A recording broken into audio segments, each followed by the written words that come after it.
하나님 말씀은 누가복음 13장 1절입니다. 누가복음 13장 1절.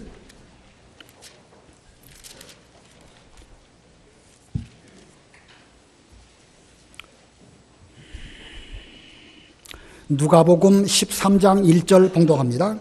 그때 마침 두어 사람이 와서 빌라도가 어떤 갈릴리 사람들의 피를 그들의 제물에 섞은 일로 예수께 아뢰니 대답하여 이르시되 너희는 이 갈릴리 사람들이 이같이 해 받음으로 다른 모든 갈릴리 사람보다 죄가 더 있는 줄 아느냐? 너희에게 이르노니 아니라. 너희도 만일 회개하지 아니하면 다 이와 같이 망하리라. 또 실로암에서 망대가 무너져 치어 죽은 18사람이 예루살렘에 거한 다른 모든 사람보다 죄가 더 있는 줄 아느냐? 너희에게 이르노니 아니라. 너희도 만일 회개하지 아니하면 다 이와 같이 망하리라. 이에 비유로 말씀하시되 한 사람이 포도원에 무화과 나무를 심은 것이 있더니 와서 그 열매를 구하였으나 얻지 못한지라. 포도원 지기에게 이르되 내가 3년을 와서 이 무화과 나무에서 열매를 구하되 얻지 못하니 찍어버리라. 어찌 땅만 버리게 하겠느냐? 대답하여 이르되 주인이여 금년에도 그대로 두소서. 내가 두릅하고 거름을 줄이니 이후에 만일 열매가 열면 좋거니와 그렇지 않으면 찍어 버리소서 하였다 하시니라. 거기까지 봉독합니다. 여기 6절을 보면 예수님의 비유로 말씀하시기를 한 사람이 포도원에 무화과 나무를 심은 것이 있더니 와서 열매를 구하였지만 얻지 못했다. 여기 포도원에 무화과 나무를 심었다라는 말씀이 있습니다. 오늘 비유의 말씀 제목이 중요합니다. 포도원에 심은 무화과 나무. 오늘 제목이 무슨 의미인지를 잘 생각하시면 오늘 전체 설교 내용을 쉽게 이해하실 수 있으십니다. 따라서 해보시겠습니다. 포도원에 심은 무화과 나무. 포도원에 심은 무화과 나무. 이게 제목이 틀리니까, 화면이 틀리니까 이게 헷갈리는 거예요, 지금요. 그렇죠? 잘 하시기 바랍니다. 포도원에 심은 무화과 나무. 감사합니다. 자, 이 비유를 올바로 해석하려면 포도원이 무엇을 상징하는지, 무화과 나무가 또 무엇을 상징하는지, 이 무화과 열매는 또 무엇인지 이것을 파악을 하면 본문의 비유를 쉽게 이해할 수 있습니다. 한 사람이 포도원에 무화과 나무를 심은 일이 있었다. 포도원이면 포도나무를 심어야 마땅한데 왜 포도원에 무화과 나무를 심었을까? 좀 의아하지요? 좀 포도나무를 뽑아버리고 무화과 나무를 심으셨는가? 그러나 본문의 포도원을 쉽게 말하면 오늘날 우리나라로 말하면 과수원 정도로 이해하시면 됩니다. 과수원에는 포도나무도 있고 무화과 나무도 있고 복숭아 나무 등등 얼마든지 심을 수 있음과 같이 이 포도원 과수원에 무화과 나무를 심었다고 했습니다. 이 본문에 포도원 주인이 자기 포도원 안에 무화과 나무를 심어서 이제 그것으로 기대를 했습니다. 그 무화과 나무는 길가에 심은 무화과 나무가 아닙니다. 처음부터 주인은 어떤 목적을 가지고 그 포도원 안에 무화과 나무를 심었고 그리고 그 목적은 단 하나, 바로 무화과 열매를 기대하는 것입니다. 그러면 이 포도원은 무엇일까? 역사적으로 살펴볼 필요가 있는데 시편 80편에 보면은요, 주께서 한 포도나무를 애굽에서 가져다가 민족들을 쫓아내고 심으셨다 이렇게 기록하고 있습니다. 애굽에서 포도나무를 가져다가 옮겨 심기를 하였는데 그 옮겨 심기를 하기 위해서 거기에 기존에 살고 있던 여러 족속들을 다 쫓아내고 그 자리에 포도나무를 심으셨다. 이것은 곧 이스라엘 백성들이 애굽에 종살이 할 때에 하나님의 계획은 이들을 들어서 가나안 땅에 옮겨 심기 위하여 기존 가나안 땅에 살고 있었던 7 족속들을 다 쫓아내시고 그곳에 이스라엘 백성들을 심어주셨다. 이런 뜻입니다. 그리고 주님께서는 그 포도나무를 잘 돌보아 주심으로 가지가 바다에까지 뻗었고 그 넝쿨이 강가에까지 미쳤다. 시편 80전에 그렇게 말씀하고 있습니다. 그리고 이사야 5장과 27장에 보면 하나님께는 아름다운 포도원이 있는데 그 포도원은 기름진 산에 있고 하나님께서는 땅을 파고 돌을 제거하고 그 자리에 극상품 포도나무를 심으셨다. 이렇게 말씀하고 있습니다. 그리고 여호와께서는 그 포도원을 잘 돌보도록 하시려고 과원지기를 두셔서 때때로 물을 주게 하시고 밤낮으로 그 포도원을 잘 간수하도록 하셨다. 성경에 그렇게 기록하고 있습니다. 자, 그러므로 이 포도원은 하나님께서 돌보시는 가나안 땅을 의미합니다. 젖과 꿀이 흐르는 가나안 땅을 역사적으로 포도원으로 구약 성경에 비유하였고 본문도 그렇게 해석할 수 있습니다. 자, 그리고 그 포도원에 심긴 포도나무 또는 무화과나무, 이것은 곧 이스라엘 백성들을 의미합니다. 이스라엘 백성들 가운데서 특별히 유대인들을 의미하는 것은 아닐까 조심스럽게 생각을 해봅니다. 성경의 여러 가지 비유들을 잘 보면은 그 전반부에서는 이스라엘 백성들을 포도나무로 비유하다가 우리가 얼마 전에 예레미야 배웠죠? 예레미야 24장에 보면 그 성전 앞에 놓여 있는 무화과 두 광줄이 바로 무화과 나무로 이스라엘 백성들을, 이 유다 백성들을 상징하여 표현합니다. 지금 현재 이스라엘 나라의 꽃이 무화과로 저는 생각을 하는데 뭐 꼭 그렇다고 볼 수는 없습니다. 아무튼 무화과 그러면 예수님 당시에도 바로 유다 백성들을 상징하는 그런 표현입니다. 자, 그 약속대로 하나님께서는 이 예레미야 24장의 약속대로 바벨론 포로 생활 은혜 가운데 붙들어 주셨고 그들이 약속대로 돌아오게 하셨고 성전 건축을 하게 하셨고 그 성전 중심으로 심고 뽑지 아니하시는 그런 은혜를 잘 받아서 왔습니다. 이렇게 하나님의 돌보심을 잘 받은 그러한 유다 백성들의 상태가 어떠하였을까? 이 누가복음 13장 이전 이 앞부분 보면 예수님께서 처음 복음을 외치실 때에 회개하라 천국이 가까웠느니라 이렇게 말씀하십니다. 그리고 여러 가지 말씀들로 그 당시의 유대인들의 죄를 거듭거듭 일깨워 주셨습니다. 오늘 본문 바로 앞부분에서도 화 있을진저 서기관들과 바리새인들 그들의 죄를 책망하시는 말씀이 계속 이렇게 연속적으로 복음서에 내려오고 있습니다. 그런 가운데 이제 오늘 13장으로 넘어오면서 그때 마침 두어 사람이 예수님에게 와가지고 어떤 사건을 말씀을 드립니다. 1절 읽어보세요. 1절. 그때 마침 두어 사람이 와서 빌라도가 어떤 갈릴리 사람들의 피를 그들의 제물에 섞은 일로 예수께 아뢰니. 예, 그때 마침이라는 말씀은 예수님께서 그 유대인들의 죄를 책망하시고 바리새인들의 외식을 지적하실 그 여러 말씀을 전하실 그때에 마침 어떤 사람이 와가지고 빌라도가 어떤 갈릴리 사람들의 피를 그들의 제물에 섞은 일이 있었습니다 라고 예수님에게 말씀을 드렸습니다. 자, 제물을 드리는데 그 제물에 사람의 피를 섞었다. 이건 뭐 하나님 앞에 비성경적이고 도무지 있어서는 안 될 일이 일어나고 말았습니다. 그리고 빌라도가 그 갈릴리 사람들을 죽였다. 이거 사람을 죽였으니 이건 여간 큰 문제가 아닐 수가 없지요. 자, 그런데 무슨 연유로 빌라도가 그 갈릴리 사람들을 죽였는지 그리고 제물에 피를 섞인 그 사건에 대해서는 성경에는 구체적으로 언급하고 있지 않습니다.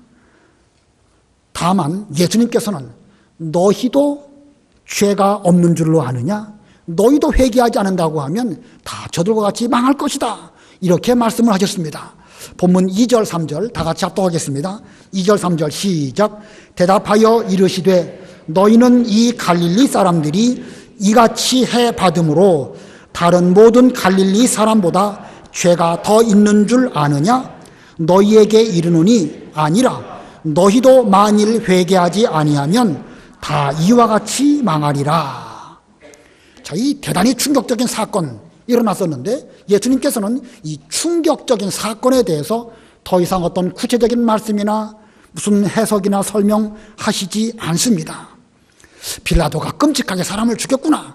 사람이라면 어떻게 그럴 수 있을까?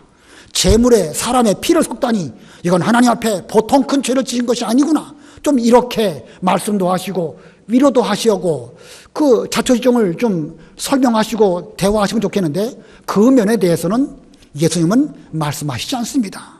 왜 그랬는지에 대해서는 알 수가 없지요. 그러나 다만 미루어 추측하기는 아마도 어떤 정치적인 사건으로 갈릴리 사람들이 거기에 연루되었다가 빌라도의 미움을 받고 그들이 성전에 와서 하나님께 제물을 드리려고 하는 그때에 마침 죽임을 당하고 그들의 피를 제물에 섞어서 이렇게 하는 그런 무서운 일들이 있었다는 것입니다. 자, 예수님은 이 면에 대해서 일절 언급하지 아니하시고 오히려 예수님께 말씀드리는 그 사람들에게 심각한 경고의 말씀을 하십니다. 그들이 죄가 더 있어서 빌라도로부터 그렇게 죽임을 당했다고 생각하느냐? 아니다. 너희도 만일 회개하지 아니하면 너희도 망할 것이다. 지금 예수님에게 그 말씀을 드리는 그들에게 대해서 너희도 회개할 것이 많이 있는데 회개하지 않는다고 하면 너희 역시 죽을 수밖에 없을 것이다. 너희에게도 그와 같은 죄가 마땅히 있다. 이런 지적을 하십니다. 그리고 이와 같은 일들을 더 강조하시기 위하여 실로암 망대가 무너져서 많은 사람들이 죽은 그 말씀을 또 덧붙여 말씀하십니다. 4절, 5절 다 같이 합독하겠습니다. 4절, 5절 시작. 또 실로암에서 망대가 무너져 치여 죽은 18사람이 예루살렘에 거한 다른 모든 사람보다 죄가 더 있는 줄 아느냐? 너희에게 이르노니 아니라 너희도 만일 회개하지 아니하면 다 이와 같이 망하리라. 실로암에 망대가 있었습니다. 아마 망대를 세우려고 했는지 부실하게 망대를 세웠는지 그만 그 망대가 무너짐으로 그 망대에 올라갔던 사람이나 그 밑에 있던 사람이나 그 망대에 깔리고 치여가지고 많은 사람이 죽었습니다.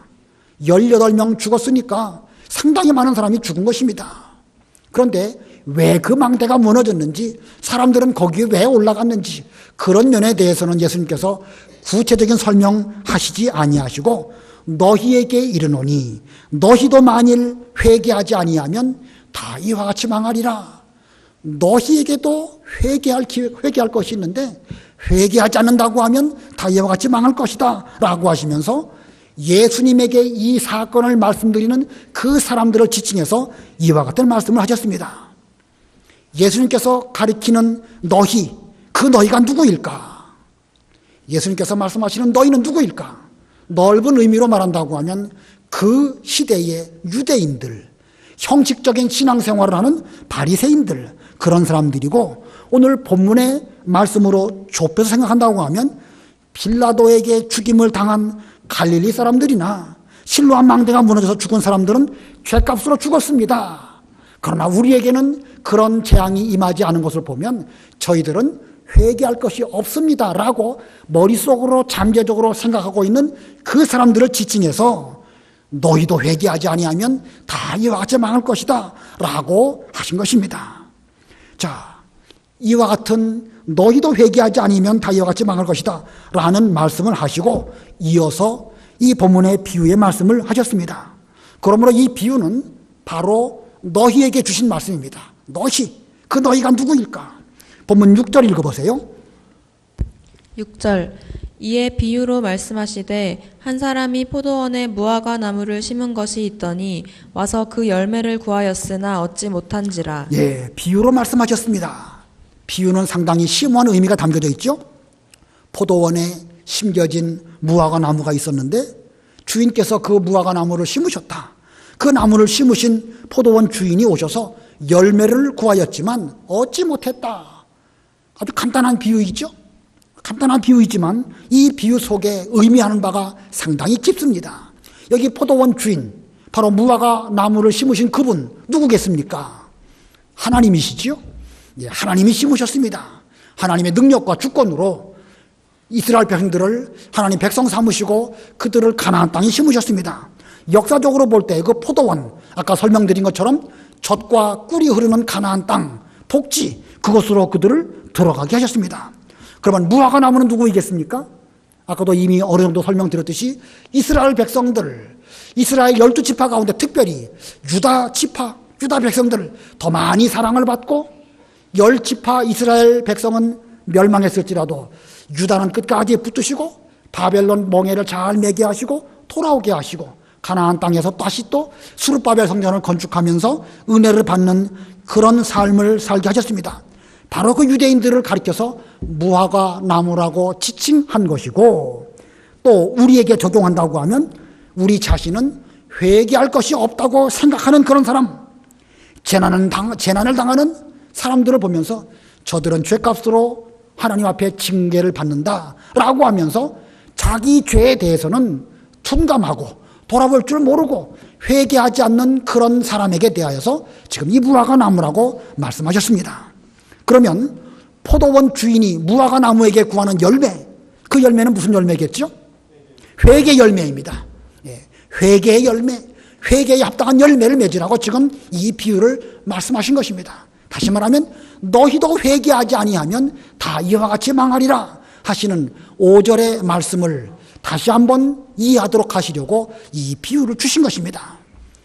회개에 합당한 열매, 회개의 문제는 성경이 여기저기에서 말씀하고 있는데 누가복음에서만 살펴본다고 하면 누가복음 3장에 세례 요한이 회개에 합당한 열매를 맺고 껍데기로 형식적으로 세례나 받으려고 하지 말아라 책망했습니다. 누가복음 3장 7절로 9절 읽어보세요. 누가복음 3장 7절. 요한이 세례를 받으러 나아오는 무리에게 이르되 독사의 자식들아 누가 너희에게 일러 장차 올 진노를 피하라 하더냐. 그러므로 회개에 합당한 열매를 맺고 속으로 아브라함이 우리 조상이라 말하지 말라. 내가 너희에게 이르노니 하나님이 능히 이 돌들로도 아브라함의 자손이 되게 하시리라. 이미 도끼가 나무 뿌리에 놓였으니 좋은 열매 맺지 아니하는 나무마다 찍혀 불에 던져지리라. 세례 요한이 유다 광야에서 회개하라 천국이 가까웠느니라 라고 외쳤습니다. 그 당시에 많은 사람들이 호기심을 가지고 저분이 누구일까 하면서 그들은 요한을 보기 위해서 유다 광야로 나와왔고 그가 세례를 줄 때에 세례 받기를 원하였습니다. 그러나 세례 요한이 아무에게나 무턱대고 다 세례를 베푼 건 아니에요. 확실히 회개하고 회개의 열매가 그들에게 보여질 때에 그때의 세례를 주었습니다. 일부 유대인들은 회개할 생각은 하지 않고 나도 광야에서 요한 만났다, 나도 세례를 받은 사람이다, 이거 위해서 머리를 들이밀면서 저에게도 세례를 주시오 그렇게 말했을 것입니다. 그랬더니 세례 요한이 뭐라고 말합니까? 이 독사의 자식들아 누가 너희에게 임박한 진노를 피하라고 하더냐. 먼저 회개하고 회개에 합당한 열매를 맺어라. 너희들이 혈통적으로는 아브라함의 자손이라고 자랑을 하지만 하나님의 능력이라고 한다고 하면 이 돌들로도 얼마든지 아브라함의 자손을 만드실 수 있다. 그러므로 너희들이 진정으로 아브라함의 자손이 되기를 원할진대 먼저 회개해라. 회개하지 않는 자에게는 이미 도끼가 나무 뿌리 곁에 놓여 있어서 이제 곧 하나님의 진노가 임하여 도끼로 한번 치면 그 나무 부러지는 것은 순식간이다. 회개해라. 이렇게 요한이 외쳤습니다. 그리고 보면 요한이 회개를 외친 것이나 예수님께서 본문에 이 무화과 나무에게 회개 열매를 맺히기를 촉구하시는 말씀이나 같은 말씀입니다. 같은 말씀. 자, 그래서 본문으로 돌아와서 이 본문의 비유가 우리에게 의미하는 것이 무엇일까 다시 한번 정리를 해보겠습니다. 오늘 제목이 중요하다고 했는데 제목이 뭐지요? 포도원에 심은 무화과 나무. 포도원에 심은 무화과 나무. 여기서 말하는 포도원은 뭘 가리키는 것입니까? 유다 백성들로 말한다고 하면 가나안 땅입니다. 가나안 땅. 오늘날 우리에게로 말하면 교회입니다. 하나님의 나라, 지상교회. 여기가 바로 포도원입니다. 우리의 이 포도원 주인은 누구신가요?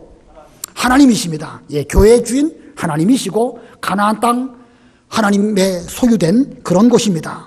그러면 그 포도원 주인께서 이 포도원에 무화과 나무를 심었다고 했습니다. 그 무화과 나무 아까 이미 설명드렸듯이 바로 유대인들을 말하는 것이고 회개할 것이 없다고 생각하는 그런 사람들, 하나님 말씀을 듣고 있는 그 무리들인데 그 무리들 중에서는 저 빌라도가 그 죽인 갈릴리 사람들, 또 실로암 망대가 무너져서 죽은 그 사람들, 그들은 그 죄가 많은 사람들이지만 우리는 죄 없어서 이만큼 건강합니다 라고 생각하는 착각 가운데 있는 그 사람들을 두고 지금 무화과 나무로 비유하고 있습니다.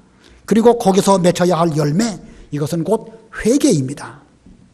이제 뒷부분에 가면 이 포도원 지기가 또 나오죠. 옛날 개혁 성경에는 과원 지기라고 되어져 있는데, 그럼 이 포도원 지기는 누구일까? 아까 세례 요한도 회개하라 천국이 가까우느니라 라고 외쳤는데, 예수님께서도 복음을 전하실 때 첫 번째 말씀이 회개하라 천국이 가까웠느니라 라고 외치시고, 당시에 많은 사람들에게 복음을 말씀해 주시고 여러 가지 이적으로 병도 고쳐주시고 능력도 보여주시면서 그들의 마음의 땅을 투릅하시고 걸음을 많이 주셔서 그들로 하여금 올바른 열매, 곧 회개의 열매를 맺히도록 노력하셨습니다. 그러고 보면 하나님께서는 시대마다 선지자들을 세우셔서 이스라엘 백성들을 신앙생활 잘하도록 그렇게 세워주셨고, 그리고 구약시대의 마지막으로 예수님이 오셨습니다. 그러고 보면 바로 이 포도원 지기는 하나님의 포도원을 위해서 일하는 사람들이고, 이 본문 시대에 있어서는 바로 예수님이야말로 바로 이 포도원 지기이십니다. 우리 신약시대 교회의 머리는 예수님이시고, 지금도 우리 주님께서는 눈동자와 같이 우리들을 바라보시면서 우리를 잘 돌보시고 땅을 두릅하고 걸음을 주시면서 우리 모든 무화과나무들로 말미암아 열매 잘 맺게 하시려고 수고하고 계시는 그런 예수님입니다. 이 시대에도 이 포도원 지기는 예수님입니다. 그러나 또 넓은 의미로 말한다고 하면 하나님의 교회를 위해서 세움받은 일꾼들, 목사나 전도사나 구역장이나 교사들이나 여러분 모두들도 다 각각 자기 위치에서 하나님의 교회를 위해서 일하시는 일꾼들입니다. 그런 면으로 보면 우리 주변에는 그런 분들이 많이 있는 것이죠. 그런 분들로 말미암아 이제 무화과 나무인 우리들은 무화과 열매를 잘 맺히는, 회개하는 이런 우리가 되어야 할 것입니다. 자, 이 비유에 대해서 어느 정도 설명을 드렸는데, 이제는 예수님의 이 비유를 지금 우리에게 가지고 와서 오늘날 우리에게 적용해야 됩니다. 이 성경 말씀을 지금부터 2000년 전 주님께서 빌라도에게 죽임을 당한 사람이나 망대가 무너져서 죽은 사람들에 대한 역사적인 사실로만 이해한다고 하면 나와 이 말씀은 아무 상관이 없습니다. 본문에 나타난 두어 사람, 예수님에게 와가지고 빌라도가 사람들을 죽였습니다. 그들의 피를 제물에 섞어서 아주 있을 수 없는 그런 일이 있었습니다 라고 말하면서 자기는 그런 일에 해당되지 않는다고 생각하면서 그렇게 말했던 그 사람이야말로 가장 무서운 착각 가운데 있는 것입니다. 그래서 예수님께서는 그들에게 대해서 너희도 만일 회개하지 아니하면 저들과 같이 함께 망할 것이다 라고 말씀하셨습니다. 오늘날 우리도 이 말씀을 보면서 여기서 분명 회개의 열매를 촉구하고 계신데, 우리는 이 말씀을 보면서 나와 상관없는 말씀으로 이 말씀을 본다고 하면 우리는 지금 현재 가장 무서운 착각 가운데 빠진 것입니다. 그러므로 우리는 모두 이 비유에 있어서 내가 바로 열매 맺지 못하는 무화과 나무인 줄로 알아야 할 것입니다. 내가 바로 포도원 안에 하나님의 특별한 은혜와 섭리로 심겨진 바로 그 무화과 나무인데, 우리 주인이신 하나님께서 내게 찾으시는 그 회개 열매를 과연 내가 맺히고 있는가 자신을 살펴본다고 하면 이 말씀이 내게 교훈이 되고 큰 은혜가 됩니다. 그러나 열매를 맺히지도 못하면서 저 사람들은 저렇게 빌라도로 말미암아 죽임을 당했습니다 이렇게 말이나 한다고 하면 이 말씀과 나와는 아무 상관이 없습니다. 그러므로 적어도 저와 여기에 앉아 계신 우리 명륜교회 모든 성도님들은 포도원에 심겨진 무화과 나무입니다. 하나님의 특별한 사랑을 받았고 하나님의 특별한 은혜를 받아가지고 우리는 지금 하나님의 교회, 바로 이 포도원에 심겨졌습니다. 하나님은 시시때때로 이른 비와 늦은 비를 여러분을 위하여, 우리를 위하여 항상 우리에게 베풀어 주시고 시시때때로 포도원 지기를 우리에게 보내주셔서 포도원을 위하여 수고하게 하셨습니다. 아까 시편 80편을 인용을 했죠. 그 80편을 쭉 보다 보면은요, 멧돼지나 들짐승들이 그 포도원을 해치지 못하도록 이 과원지기가 수고 많이 하셔서 이 포도원에 들어오지 못하도록 이렇게 잘 돌보아 주셨다, 이런 말씀이 있고, 아가서에 보면 포도원을 허는 작은 여우를 쫓아주시는 그런 일을 바로 이 과원지기이신 예수님께서 잘해 주셨습니다. 오늘날 우리만큼 이런 특별한 은혜와 사랑을 받은 사람이 또 어디 있습니까? 없습니다. 천하의 우리야말로 하나님에게로부터 놀라운 은혜와 사랑을 받고 바로 이 자리에 심기워진 바로 이 무화과 나무입니다. 그러나 저 갈릴리 사람들 아마 그들은 죄 때문에 죽었고 망대가 무너짐으로 많은 사람들이 죽었습니다. 남 얘기하듯이 저 사람들은 말하면서 정작 내 자신의 죄에 대해서는 회개하지 않는다고 하면 우리야말로 지금 가장 무서운 착각 가운데 있는 것입니다. 그러므로 예수님의 이 비유에 대해서 우리는 귀중한 진리를 교훈을 받아야 할 것입니다. 두 가지 교훈을 받아야 할 것인데 간단하게 말씀드리면 첫 번째는요, 나도 회개해야 된다라는 교훈입니다. 나도 회개해야 된다. 나야말로 포도원 주인이신 하나님으로 말미암아 하나님의 포도원에 심겨진 무화과 나무인데 지금 과연 내가 열매를 맺고 있는가 살펴보고 열매를 맺으면 감사하겠거니와 그렇지 못하다고 하면 나는 지금 심각한 무서운 착각 가운데 있다는 사실 명심하고 또 명심해야 됩니다. 본문 6절의 말씀 곧 저에게 주신 말씀입니다. 우리 6절 아까 읽었지만 다시 한번 합독합니다. 6절 시작. 이에 비유로 말씀하시되 한 사람이 포도원에 무화과 나무를 심은 것이 있더니 와서 그 열매를 구하였으나 얻지 못하였는지라. 자, 하나님께서 지금 저와 여러분에게 찾아오셔가지고 무화과 열매를 원하십니다. 특별한 사랑을 받아가지고 이곳에 심어줬으니까 하나님께서는 정당하게 우리에게 그 회개 열매를 요구하실 수 있으십니다. 그러나 하나님이 원하시는 그 무화과 열매, 지금 우리가 들을 것이 있는가? 길가에 심겨진 무화과 나무라든지 야생으로 산에서 자라는 무화과 열매가 아니고 하나님의 특별하신 사랑으로 포도원 안에 울타리를 치고 지금까지 가은지기를 통하여 잘 돌보아신 이런 가운데 있는 무화과 나무가 바로 저와 여러분입니다. 그런데 우리가 여기에 있다, 명림교회 교인이다, 이것만으로 족하게 여긴다고 하면 우리는 지금 심각한 착각 가운데 있는 것입니다.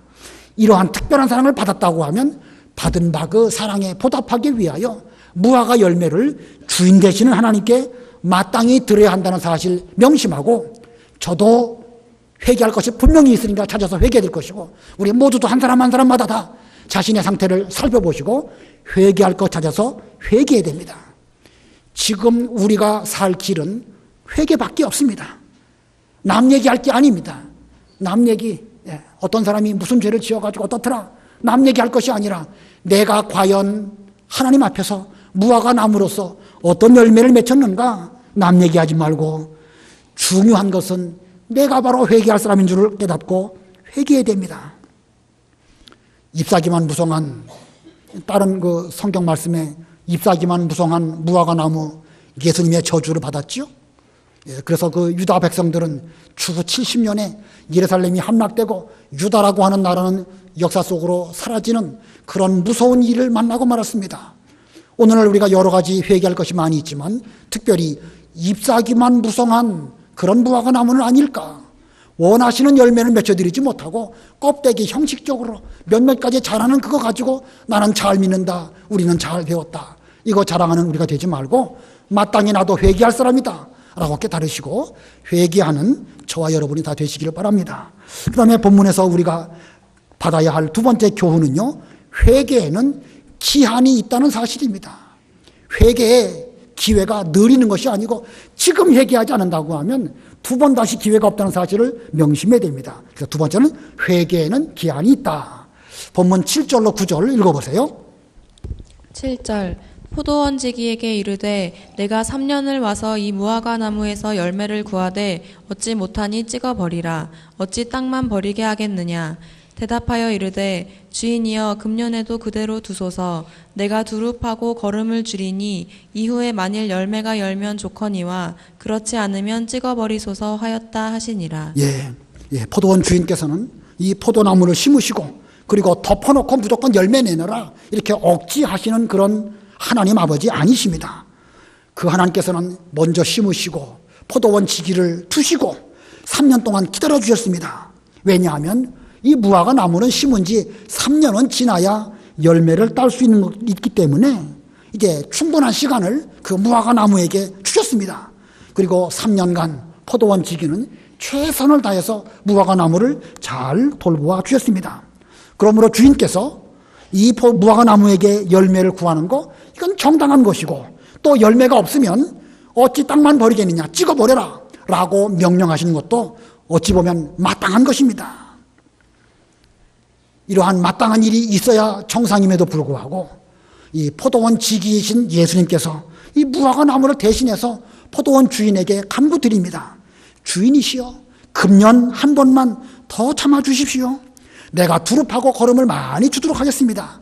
이후에 열매를 잘 맺히게 되면 그때 가서 또 은혜를 베풀어 주시고, 그때 가서 만일 열매를 맺지 못한다고 하면 찍어버리옵소서. 이렇게 이 포도원 지기께서 포도원 주인에게 말씀을 드립니다. 이제 무화과 나무 입장에서 주어진 기한은 금년 한 번뿐입니다. 이미 도끼는 그 나무 뿌리에 갖다 놓았습니다. 이제 열매 맺지 못하면 이제 뭐 한두 번 치면 무화과 나무 뭐 힘 없지 않습니까? 쓰러질 수밖에 없습니다. 포도원 지기도 최선을 다해서 무화과 나무를 위해서 노력하지만, 그러나 열매를 맺혀야 할 당사자는 바로 무화과 나무 본인입니다. 예수님께서 우리에게 여러 가지 말씀을 많이 주시고 과원 지기들을 통해 가지고 여러 일들을 많이 하게 하시지만, 마땅히 열매를 맺어야 할 당사자는 무화과 나무 본인, 저와 여러분 개인 우리 모두라는 사실입니다. 아무쪼록 이 무화과 나무에게 주어진 시간 금년뿐이고, 이 주어진 기회는 단 한 번뿐인 마지막 기회입니다. 만일 열매를 맺는다고 하면 하나님께서 다시 한번 또 우리에게 또 다른 기회를 주시겠지만, 그렇지 않다고 하면 찍어 버릴 수밖에 없습니다. 그러므로 회개하는 일에도 기한이 있습니다. 그 기한, 지금까지 3년을 참아주셨고 이제 1년 남았습니다. 여기서 말하는 1년, 이거 뭐 꼭 365일을 의미하는 건 아닙니다. 주어진 회개의 기회는 단 한 번밖에 없다는 사실을 금년 1년이라는 표현으로 말씀하신 것입니다. 그러므로 주어진 마지막 기회를 잘 살려서 우리 모두는 반드시 회개해야 됩니다. 만일 그렇게 하지 않는다고 하면 더 이상 우리에게 기회가 없습니다. 이제 벌써 3월달이 되었고 오늘이 3월 3일이네요. 이제 농사하시는 분들은 금년 농사를 잘 준비하고 씨를 뿌리고 그런 일들을 하실 때가 도래했습니다. 우리에게도 금년이라고 하는 기회가 주어졌고 이제 또 3월달 맞이하게 되었습니다. 우리에게 어떤 시간이 앞으로 전개될지 우리는 알 수 없지만 분명 주어진 기회는 마지막 한 번이고, 이 마지막 한 번 때에 우리는 회개함으로 다시금 또 은혜를 입고 또 한 번의 기회를 주시는 그런 은혜를 입도록 우리가 해야 될 것입니다.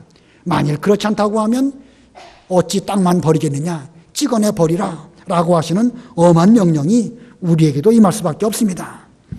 자, 오늘 제목이 뭐라고 그랬죠? 오늘 제목만 이해하시면은요, 그 의미를 깊게 생각할 수 있습니다. 포도원에 심은 무화과 나무, 가나안 땅에 뿌리 박아 살게 해주신 유다 백성들. 역사적으로는 그렇습니다. 오늘날로 말하면 어디에 심어준 누구? 명륜교회에 심어주신 바로 우리들. 저와 여러분이 무화과 나무입니다. 볼품 없어요. 꽃도 뭐 현찮습니다. 그러나 열매를 원하셔서 우리에게 바로 이 자리에 심어 놓아 주셨습니다. 교회에 심겨진 나 자신 생각하시면서 이 제목 잘 기억하시기 바랍니다. 포도원에 심은 무화과 나무. 지금 주인께서, 하나님께서 요구하시는 열매는 회개 열매입니다. 우리가 회개할 거 여러 가지가 있겠지만 개인적으로 조금씩 다룰 수 있죠. 그러나 일반적으로 볼 때에 예수님 시대나 지금의 우리들이나 형식적인 신앙생활하는 거, 잎사귀만 무성한 거, 그것부터 회개하고 또 달고 마시는 무화과 열매를 잘 맺혀서 우리 주인이신 하나님을 기쁘시게 드리는 그런 우리가 되기 위해서는 나도 회개해야 될 사람이다. 회개의 기회는 지금밖에 없다라고 명심하시고 반드시 회개해서 좋은 열매를 맺혀 하나님을 기쁘시게 드리고 여러분도 그 기쁨에 참여하시는 좋은 무화과 나무들이 다 되시기를 바랍니다. 기도하시겠습니다.